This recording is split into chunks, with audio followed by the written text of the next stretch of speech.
श्री स्वामी समर्थ महाराज की जय। अनंत कोटी ब्रह्मांड नायक राजाधिराज योगीराज अक्कलकोट निवासी आमच्या घरी निवासी जगद्गुरु श्री स्वामी समर्थ महाराज की जय। महाराजांनी कालपासून एक ज्यांच्या आपल्या कायम हृदयात असलेला प्रश्न काल त्यांनी माझ्या डोक्यात घातला आणि म्हणून त्या विषयावर बोलावं असं वाटलं. ते म्हणले, तुला कळलं का देव आणि गुरुमधला फरक काय? हा खूप एक मार्मिक विषय महाराजांनी डोक्यात घातला आणि खरंच कधी कधी आपल्या सगळ्यांनाच कळत नाही की देव आणि गुरु याच्यामध्ये खरंच काय फरक आहे. परमेश्वर म्हणजे काय आणि गुरु म्हणजे काय आणि या दोघांमधली तफावत काय? तर महाराजांना म्हटलं की देव देव आहे आणि गुरु गुरु आहेत. म्हणजे सर्वसामान्यांचा जो एक कन्सेप्ट आहे की देव देव आहे, जो छान वेशभूषित असतो, जो मूर्तींमध्ये फोटोंमध्ये दिसतो आणि एक प्रभावशाली व्यक्तिमत्व आणि एक सुंदर वलय ज्याला आपण नतमस्तक होतो तो देव. मग आम्ही देवाची कन्सेप्ट काय करतो तर आम्ही अष्टविनायकला जातो, आम्ही 3.5 पीठांमध्ये जातो आणि जिथे जिथे 12 ज्योतिर्लिंग करतो. हे आमचे देव. मग आमचा देव राम आहे, आमचा देव कृष्ण आहे, आमचा देव कुठल्या सगळ्या रूपातल्या देवी हा आमचा देव आहे. जेव्हा इतकं सगळं महाराजांशी जेव्हा बोलणं कधीतरी होतं, कारण माहिती असतं की स्वामीच आपलं ऐकू शकतात. हे जर आपण कोणाशी बोलायला गेलो तर तो त्याचं ज्ञान सांगायला लागतो आणि मग कधी कधी वाटतं की हे ऐकू त्याचं ज्ञान निश्चित, पण महाराजांशी बोलताना जो आनंद मिळतोय तो कदाचित एखाद्या व्यक्तीशी बोलताना मला नाही मिळणार. मग त्यांनी सांगितलं की तुला मी माझ्या आयुष्यातल्या त्यांच्या आयुष्यात घडलेल्या काही लीला सांगीन की त्यातला देव आणि गुरुमधला फरक तुम्हा लोकांना 1 मिनिटात कळेल आणि लक्षात येईल की गुरु म्हणजे काय.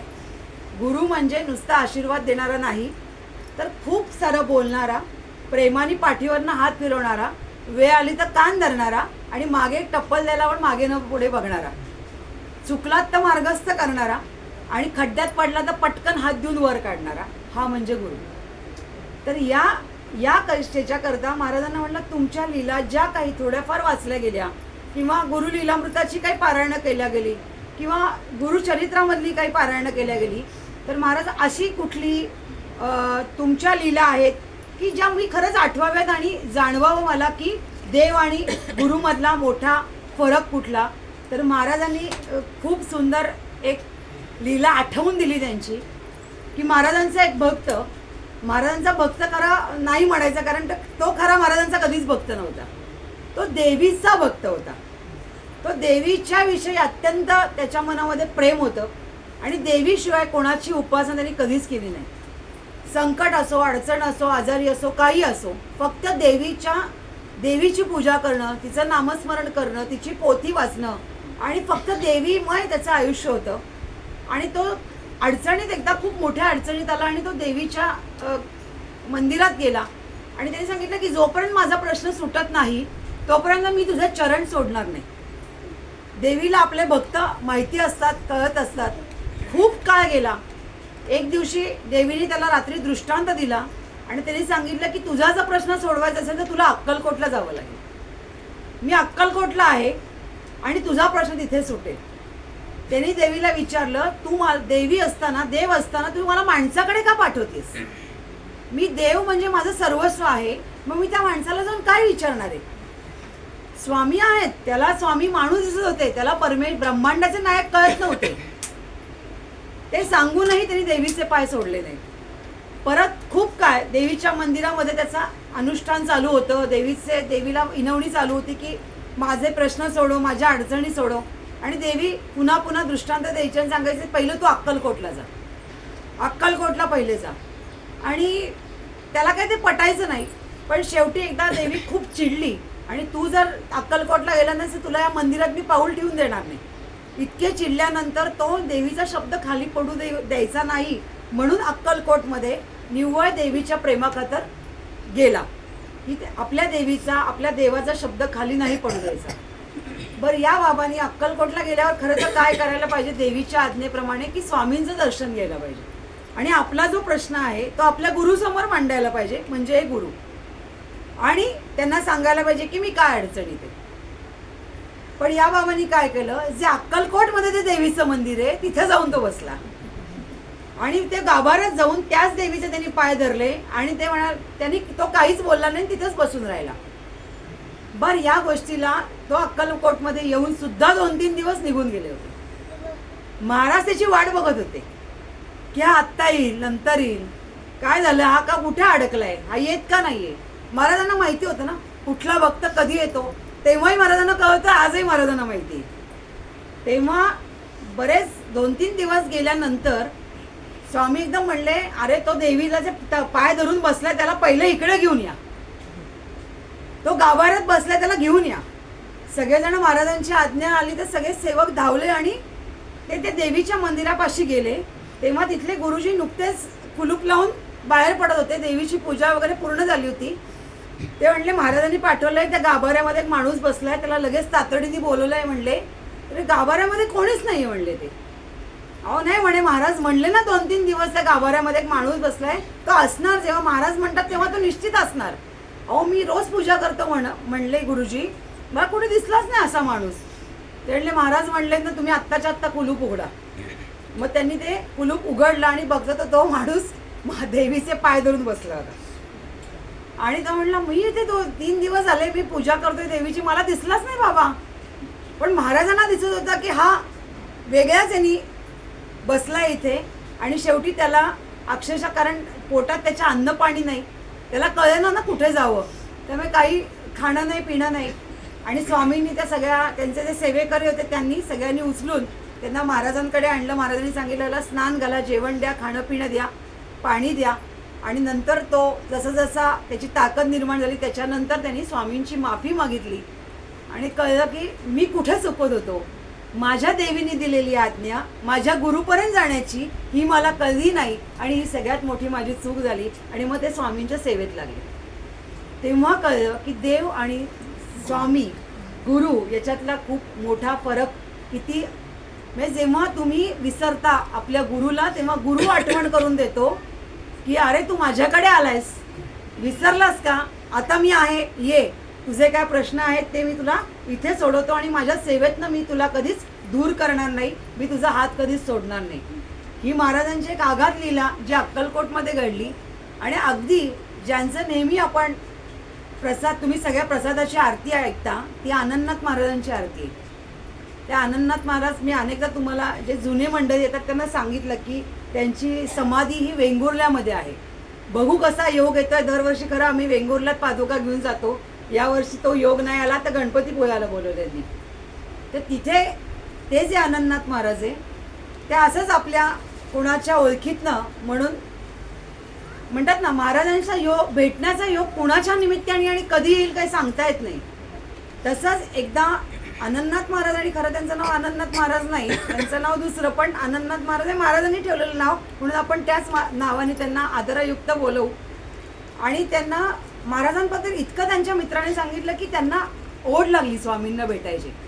आणि मग योगायोगाने एक दिवशी आनंदनाथ महाराज अक्कलकोटमध्ये जाऊन पोहोचले आणि कोणीतरी सांगितलं की स्वामी वटवृक्षाच्या खाली बसलेले आहेत आणि तुम्ही या ठिकाणी या विहिरीवरती हातपाय म्हणजे हे करा, पाय धुवा आणि मग स्वामींच्या दर्शनाला सगळेजण आपण जाऊयात.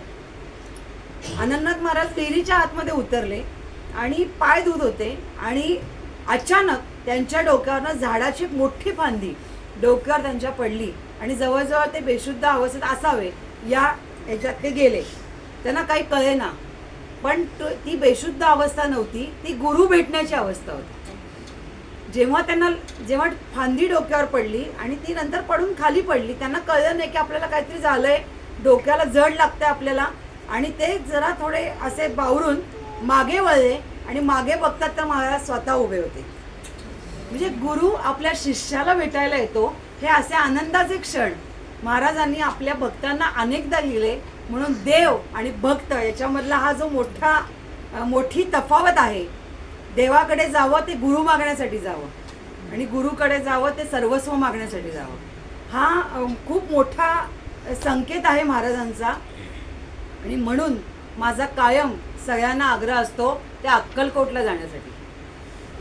खूप जण म्हणतात अक्कलकोटला गर्दी झाली आहे, दर्शनाला गर्दी झाली आहे, अमकं झालं आहे, तमकं झालं आहे. मी असं म्हणते की तुमची कारणं आहेत. मला फक्त एवढंच कळलं की अक्कलकोटला माझे स्वामी आहेत. ते कुठल्या रूपात आहेत मला माहिती नाही. कुठल्याही रूपात अक्कलकोटमध्ये कोणी भेटू शकतं. प्रत्यक्षात सर्व ठिकाणी महाराज आहेत. मग महाराज आहेत हे सिद्ध करण्यासाठी दुसऱ्यांनी सांगायला नको की अक्कलकोट किती महान आहे. महाराजांनी जेव्हा स्वतः ठरवलं ते अख्ख्या जगभर फिरले, भारतात फिरले आणि त्यांनी सगळ्यांना सांगितलं मी अभी अक्कलकोट में रहूंगा. आणि शेवटचे त्यांचे 22 वर्ष अक्कलकोटमध्ये होते. याचा अर्थ काय तर महाराजांना ते स्थान किती पवित्र वाटत असेल, योग्य वाटत असेल म्हणून महाराज अक्कलकोटमध्ये गेले. त्या स्थानाला आपण काहीतरी वेगळं दुसणं किंवा बोलणं हे योग्य नाही.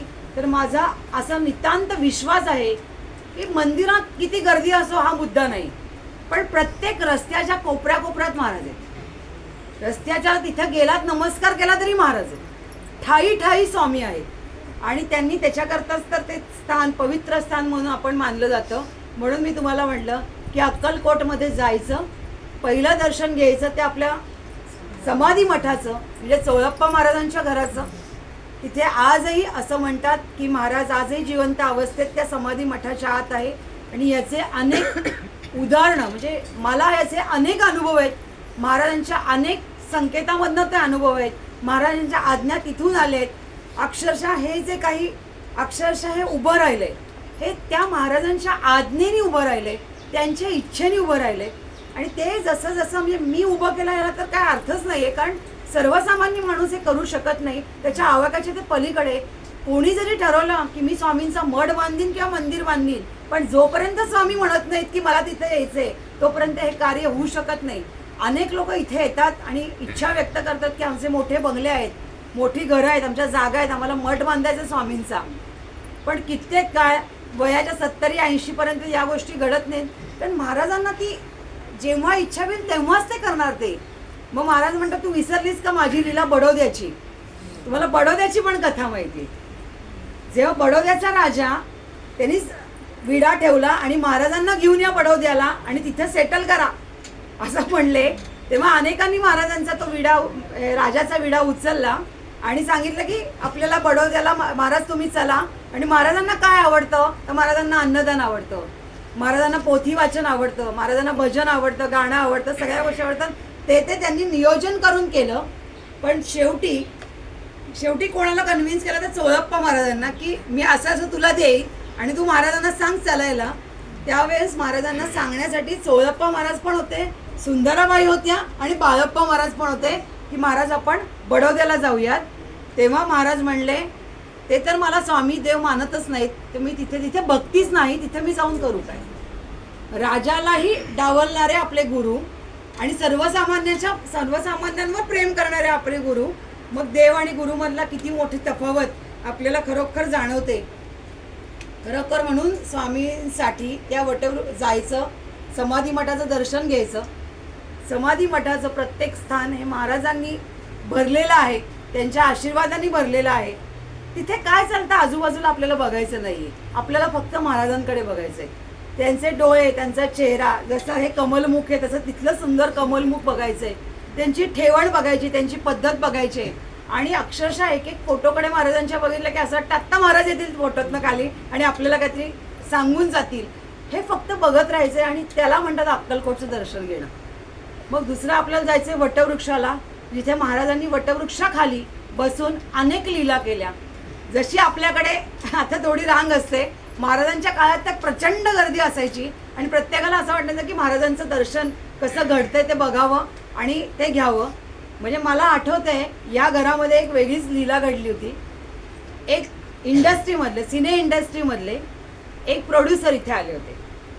त्यांनी स्वामींचं इथल्या दर्शन घेतलं आणि काहीतरी त्यांनी प्रश्न विचारला त्यांच्या इन्व्हेस्टमेंटबद्दलचा की असं असं आहे.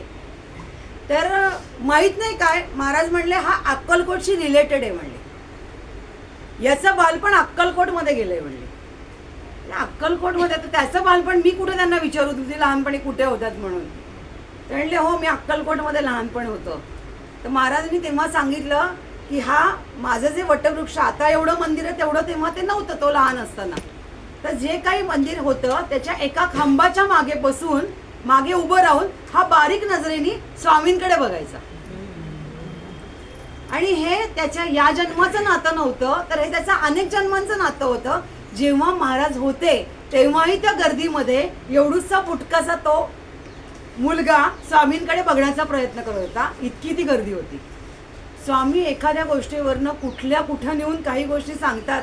त्याला इतका आनंद झाला की मी महाराजांसाठी त्या गर्दीमध्ये कुठंतरी धडपडत होतो, मी कुठंतरी पैशावर त्यांच्या जवळ जाण्याचा प्रयत्न करत होतो, आणि तो समाधानी येऊन त्याच्या आता कामाला गेला. हे जे महाराजांच्या आगात लीला आहेत, तर त्या आपल्याला वटवृक्षापाशी बघायला मिळतात. आणि वटवृक्षाचं जे खोड, महाराजांचे जे झाड आणि त्याच्यातनं आलेल्या पारंब्या, त्यातनं एकातनं एक वटवृक्ष वाढत चालले. 3 आज वटवृक्ष तिथे आहेत. आणि आपल्याला घरी खरं लावणं शक्य नाही, त्यामुळे आर्टिफिशियलशिवाय आपल्याला पर्याय नाही. पण एवढाच आनंद आहे की महाराज आजही वटवृक्षावर बसले. त्यामुळे दुसरं आपल्याला दर्शन घ्यायचं आहे ते वटवृक्षाचं घ्यायचं आहे. आणि तिसरं, अक्कलकोटमध्ये गेल्यावर माझ्यासाठी अतिशय पवित्र असं स्थान म्हणजे बाळप्पा महाराजांचा मठ, म्हणजे याला गुरु मंदिर म्हणतात. हे गुरु मंदिर का, तर हे शिष्य आणि गुरुच्या नात्याचं एक मोठं, म्हणजे ज्याला म्हणतात ना, ग्वाही देणारं ठिकाण आहे. तुम्ही तिथं आतमध्ये गेलात ना, एका क्षणात महाराजांच्या चंदनाच्या स्पर्शाचा वास तुम्हाला सुरू होतो. कारण तिथे महाराजांच्या पायाचे ठसे उमटलेले आहेत. तिथे चौकोन केलेत त्यांनी त्या ठशाला. त्या ठशावरती पाय द्यायचा नसतो. आता हळूहळू ते काही ठसे दिसत नाहीत आपल्याला, पण निदान आपण एवढे भाग्यवान असतो की त्याच्या सवयीनं तरी जाण्याची आपल्याला संधी मिळते. आणि जेव्हा तुम्ही बाळप्पा महाराजांच्या मठात जाता तेव्हा असं लक्षात येतं की सगळे गुरुनातं त्या एकाच गाभाऱ्यामध्ये रचलेलं आहे. आणि इतकं छान वाटतं की बाळप्पा महाराजांची गादी तिथे दिसती आहे, स्वामींचं एक ठिकाण दिसते, तिथेच त्यांचे पुढचे शिष्य गजानन महाराजांची समाधी दिसतीये. हे सगळं नातं तिथे गुरफटून टाकतं. अतिशय शांत असं ते ठिकाण, गाई वासरं असं सुंदर ते ठिकाण, तिथे गाई वासरं आणि तिथेही अन्नदान होतं. आणि महाराजांच्या असल्यापासून आणि सगळ्यात अट्रॅक्ट करणारी सगळ्यात तिथली चांगली म्हणजे वेगळी गोष्ट म्हणजे महाराजांचा अन्नपूर्णेच्या रूपातला फोटो. इतका सुंदर फोटो आहे. खूपदा प्रिंट काढायचा प्रयत्न केला गुगलवरनं, पण तो नाही निघाला. भीती वाटली त्यांचा फोटो घराच्या इथे प्रसाद होतो तरी भीती वाटते की महाराजांचा फोटो तिथे ना, आपल्याकडनं काही चूक झाली तर त्या भीतीपोटी तो घरात फोटो लावला नाही गेला. पण इतका अप्रतिम फोटो आहे. तेव्हा तिथे गेला की पहिले त्या फोटोचंही दर्शन घ्यायचं आणि मग तिथे सेवा करायची, वाढायची, आणि मग आपण जेवायचं. तिथेही महाराजांनी तो अनुभव दिला की मी माझ्या भक्तांवर किती प्रेम करतो. जसं मी म्हणते की अक्कलकोटला जायचं, तसं एकदा दत्त जयंतीला आम्ही बरेच जण, ते 35-40 लोक आम्ही अक्कलकोटला गेलो आणि उपास होता दत्त जयंतीचा सगळ्यांचा. आणि आपल्याकडे दत्त जयंती दुसऱ्या दिवशी इथे भंडारा असतो. आणि उपास दिवसभर झाला, पादुका घेऊन गेलो होतो. पादुकांचा आपण मिरवणूक काढली, डोक्यावर पादुका सगळ्या भक्तांनी घेतलं. पूर्ण अक्कलकोट पायी फिरलो, कारण तेव्हा बॅरिकेड्स होती, गाड्या कुठेही फिरणं शक्य नव्हतं. एवढा सगळ्यांना प्रचंड आनंद मिळाला. आणि मग आम्ही ठरवलं की येता उशीर होणार, कारण 7 वाजता दत्त जयंतीला समाधी मठामध्ये पाळणा होतो, जो महाराजांच्या काळापासून होतो. तो पाळणा सजवणं हे करण्याचं सुदैवानी काम आमच्याकडे आलं होतं. तर आम्ही एवढे खुश होतो की तो पाळणा झाल्याशिवाय अक्कलकोट सोडायचं नाही. तिथे 8:30-9 जवळजवळ 9:30-10 होऊन गेले होते. आणि मग असं ठरवलं की आता म्हणजे आपण जे ठरवतो तर काही होत नाही, ते ठरवतात तेच होतं. तिथनं जायचं आणि कुठेतरी हायवेला जेवायचं, कारण इतकी सगळी लोकं होती. आणि मधल्या काळात आम्ही वेळ आणायचं योगायोगाने जोडा म्हणून बाळप्पा मठ, जोशी मठ हे सगळे करतच आम्ही तिथे परत यायला गेलो. मग जोशी मठामध्ये महाराजांचा आदेश आला की अक्कलकोट सोडताना रिकाम्या पोटी सोडायचं नाही, जेवायचं असेल तर बाळप्पा महाराजांच्या मठात. आणि तो प्रसाद, ते उपास आम्ही बाळप्पा महाराजांच्या मठात त्या दिवशी सोडला. आणि अक्षरशः महाराजांनी पंचपक्वान्नाचं जेवण घालून अक्कलकोट सोडायला लावलं. इतकं प्रेम करणारा आपला गुरु, काय याला शब्द नसतात कधी कधी. म्हणून असं पुन्हा दर असं झालं, काही दिवस मध्ये गेले की असं वाटतं आपण अक्कलकोटलाच गेलो नाही, आपण काहीतरी चुकलो, आपल्याकडनं काहीतरी चूक झाली. गुरु इथे आहेत. मला खूप जण म्हणतात महाराज आहेत ना इथे, मग अक्कलकोटला काय. म्हटलं जे गुरु तिथून इथे आले त्यांचं पहिलं स्थान तिथे आहे. मी असं विसरून चालणार नाही की जिथून आयुष्याची सुरुवात होते ती पहिला पॉईंट असतो. कालही योगायोगाने सारसबागेत जायची वेळ आली आणि नमस्कार केला आणि असंच बोलल्या गेलं की गणपती बाप्पा प्रथम दैवत आहे सगळ्यांचं. तिथे गेल्यानंतर तिथले काही लोक म्हणले आपण तुमच्याकडे एवढे महाराज आहेत ना. म्हणलं गणपती बाप्पाच आहे, त्याला नमन केल्याशिवाय पुढे गोष्ट घडत नाही. आणि गणपती बाप्पांचं स्वामींचं नातं आगाध आहे. गण्या म्हणणारे आपले स्वामी, त्यांचं नातं वेगळं आहे. गणपती बाप्पाचा तुम्हाला मी अनेकदा सांगितलं की त्यांचा लग्न दिवस हा स्वामींचा प्रगट दिन आहे, त्यामुळे तेही नातं वेगळं आहे. आता त्यांचं नातं आपण इतके सर्वसामान्य की ती नाती आपल्याशी जुळू नाही शकत. म्हणून आपण महाराजांना म्हणतो की तुमचा शिष्य होण्याची योग्यता आमच्यात आहे की नाही आम्हाला माहिती नाही, तेवढी योग्यता एक तर तुम्ही निर्माण करा. बस नसेल ती तर अशक्य आहे, कारण महाराज समजणंच मुळात अशक्य आहे. जन्म गेले तरी लोकांना स्वामी समजले नाही, तर आपल्याला काय एवढ्याच्या जन्मात ते समजणार आहेत.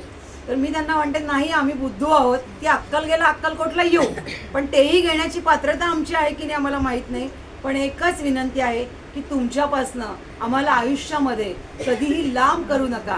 आमचे देव हे देवस्थानी असतील, पण आमचा गुरु हा आमच्या हृदयस्थानी असेल, तर तो कधीही लांब होऊ नये ही त्यांच्या चरणी प्रार्थना. म्हणून आपण त्यांना परत विनंती करू. श्री स्वामी समर्थ महाराज की जय. अनंत कोटी ब्रह्मांड नायक राजाधिराज योगीराज अक्कलकोट निवासी आमच्या घरी निवासी